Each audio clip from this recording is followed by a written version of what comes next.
आज आपण या व्हिडिओच्या माध्यमातून राग पटदीप बघणार आहोत। या रागाला ग कोमल असून आरोहामध्ये रे आणि ध वर्ज्य आहे। बाकी सर्व स्वर शुद्ध आहेत।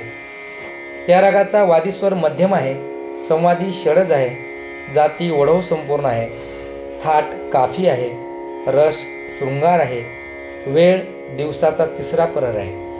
हा एक आधुनिक राग आहे। बिंपलास रागाच्या अगदी जवळचा राग आहे। आरोहामध्ये ध वर्ज्य आहे आणि आरोहामध्ये ध वर्ज्य असला तरी नि ध नि सा ध प असा दैवतचा उपयोग या रागामध्ये केला जातो। चला तर मग बघूयात राग पटदीप। संपूर्ण व्हिडिओ ऐकण्याच्या अगोदर आमच्या चॅनलला लाईक करा, सबस्क्राईब करा आणि बेल आयकॉन दाबायला विसरू नका। चला तर मग लवकरच रागाला सुरुवात करूयात। रागाचे आरोह नि सा ग म प नि सा, सा नि ध प म प ग, सा ग म ग रे सा, प म ग, सा ग म ग रे सा।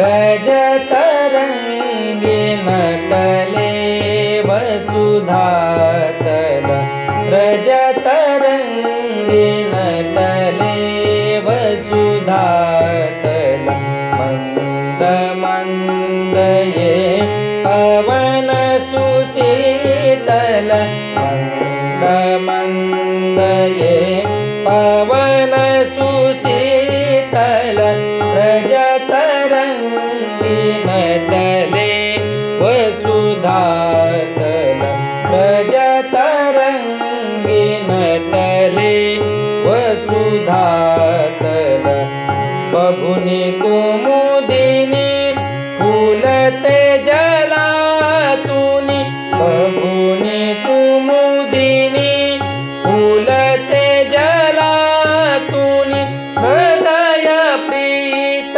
झुरते मधुमंगल, हृदय प्रीत झुरते मधुमंगल, रजत रंगीन तले वसुधातल, रजत रंगीन तले वसुधातल, रजत रंगीन रजत रंगीन रजत रंगीन तले वसुधा।